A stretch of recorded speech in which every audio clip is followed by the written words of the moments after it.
Assembly মানে কি বোঝায়? Assembly means joining different parts to make a complete machine. অর্থাৎ একটা সম্পূর্ণ প্রোডাক্ট বা মেশিন তৈরি করতে গেলে, সম্পূর্ণ করতে গেলে আমাদের কিছু পার্টসকে একত্রিত করতে হয়। তো এই যে একত্রিত করে একটা পার্টস বা একটা মেশিন, মানে কিছু পার্টসকে একত্রিত করে, আলাদা আলাদা পার্টসকে একত্রিত করে একটা প্রোডাক্ট তৈরি করা হচ্ছে, সেই প্রসেসটাই হলো অ্যাসেম্বলি। তো এরপর আসি যে এই অ্যাসেম্বলিতে আমাদের কোন কোন বিষয়গুলির উপর লক্ষ্য রাখতে হবে। অ্যাকুরেসি, অর্থাৎ আমরা এই অ্যাসেম্বলিতে যে মাপ নেব বা যে টুল ইউজ করব, সেইগুলো যেন নির্ভুল থাকে। অ্যালাইনমেন্ট, অর্থাৎ আমরা যখন দুটো পার্টসকে একসঙ্গে জয়েন্ট করব, তার যে যতটা, যেটা যদি কোনো কোণের আমাদের প্রয়োজন থাকে, একটা পার্টসের সঙ্গে একটা পার্ট কিছু একটা ডিগ্রি অ্যাঙ্গেলে যুক্ত হবে, তো সেই জিনিসটা যেন অ্যাকুরেট ভাবে থাকে। কারেক্ট টুল, অর্থাৎ অ্যাসেম্বলি কিছু টুল আছে, ব্যাপার পরের স্লাইডে বলছি। তো সেই কারেক্ট টুল আমাদের ইউজ করতে হবে। আর এই অ্যাসেম্বলিটা আমরা কোথায় দেখতে পাই? আমরা মেশিন, ইঞ্জিন, টুল, ইকুইপমেন্ট, বিভিন্ন জিনিস, অর্থাৎ যেমন আমরা যদি একটা গাড়ি দেখি, তো গাড়িতে চাকাটা আলাদা একটা পার্ট, বা চাকাটারও একটা থাকছে, টিউব আলাদা থাকে, টায়ার আলাদা থাকে, রিম আলাদা থাকে, সবগুলো একসঙ্গে। তো এই হচ্ছে ব্যাপার। তারপর তাহলে অ্যাসেম্বলি হয়ে গেল, বোঝা গেছে নিশ্চয়ই। তারপরে আসি পরের স্লাইডে। তো টাইপ অফ অ্যাসেম্বলি টুল, অর্থাৎ আমরা এখানে অ্যাসেম্বলি করার জন্য যে টুলগুলো ইউজ হয়, কিছু টুল আমরা দেখে নেব। স্প্যানার, স্প্যানারের আমরা ইউজ করি। এবার স্প্যানার আলাদা আলাদা কিছু অনেক স্প্যানার আছে, ring spanner, adjustable spanner, double end spanner.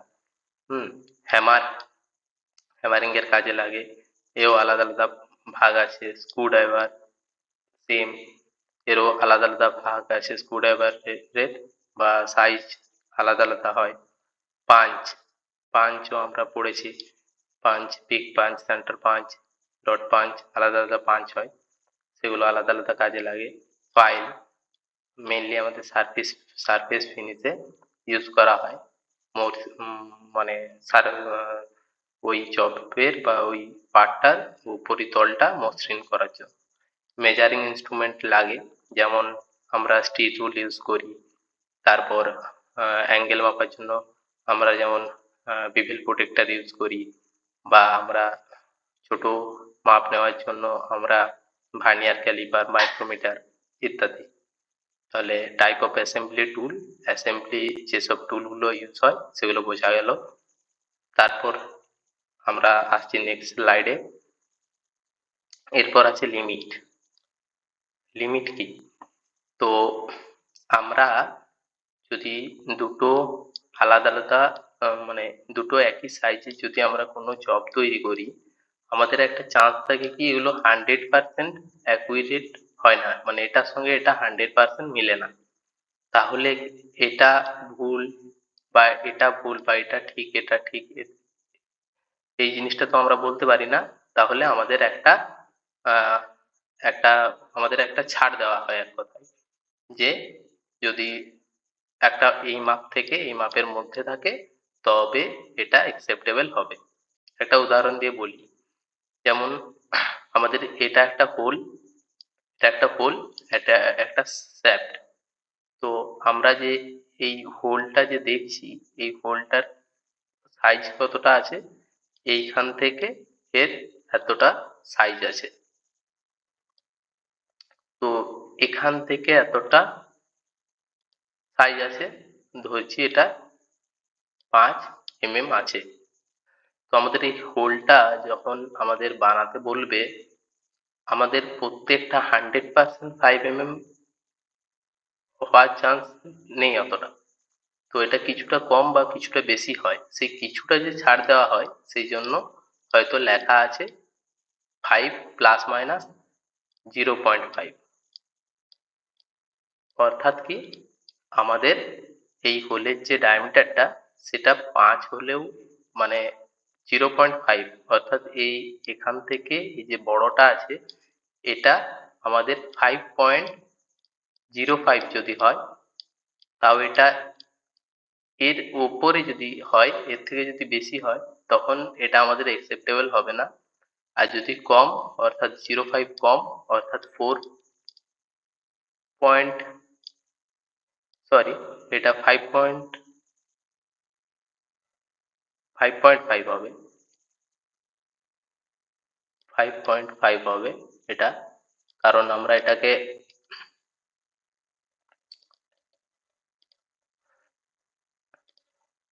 এটা এখান থেকে মানে আমাদের মাপটা দিয়েছে যে হোলটা থাকবে 5 mm এর, 5 mm। এবার আমাদের ছাড়টা দিয়েছে 0.5, এটা প্লাস মাইনাস আছে, প্লাস মাইনাস 0.5, অর্থাৎ এখান থেকে এই হোলটার ম্যাক্সিমাম সাইজ যদি হয় 5.5, অর্থাৎ এটার সঙ্গে আমাদের এই 5টা যোগ হবে মানে 5 প্লাস মাইনাস 5 এরকম লেখা আছে। তাহলে ম্যাক্সিমাম এটা 5.5 এর থেকে যদি বেশি হয় তখন আমাদের এইটা অ্যাকসেপ্টেবল হবে না, বা মাইনাস যখন ধরবো তখন কি হবে 4.5 যদি হয় তখনও এটা অ্যাকসেপ্টেবল হবে না। তাহলে এই যে আমাদের সর্বোচ্চ যে মানটা থাকছে অ্যাকসেপ্টেবলের সেটা হচ্ছে কি আপার লিমিট, আর যেটা অ্যাকসেপ্টেবল করার সব থেকে কম মানটা থাকছে সেটা হলো লোয়ার লিমিট। ঠিক আছে, তাহলে লিমিট অ্যাকচুয়ালি লিমিটটা কি, লিমিটটা হচ্ছে কি আমাদের কোনো একটা যে পার্ট যখন আমরা তৈরি করি সেই পার্টটা অ্যাকুরেট সেম 100% ওই সাইজে থাকে না প্রতিটা পার্ট। তাহলে এই কারণে আমাদের আহ, একটা মান দিয়ে দেয়, যে মানটা দিয়ে আমাদের কি হবে বেঁধে দেয় আমাদের। হ্যাঁ, যেমন এটা যদি একটা কিছু পার্ট তৈরি করতে বলছে যেখানে লেখা আছে 10 mm plus 10 plus minus 0.02 mm, ঠিক আছে, তাহলে তার মানে কি যে আমরা যে পার্টটা তৈরি করব সেটা 10 mm এর থেকে 0.02 mm যদি বেশি হয় তাও অ্যাকসেপ্টেবল হবে, বা 0.02 যদি কম হয় তাও অ্যাকসেপ্টেবল হবে। তাহলে এটা হলো লিমিট। এবারে এখানে আমরা আরো অনেকগুলো জিনিস দেখতে পাচ্ছি, যেমন টলারেন্স, অ্যালোয়েন্স ইত্যাদি।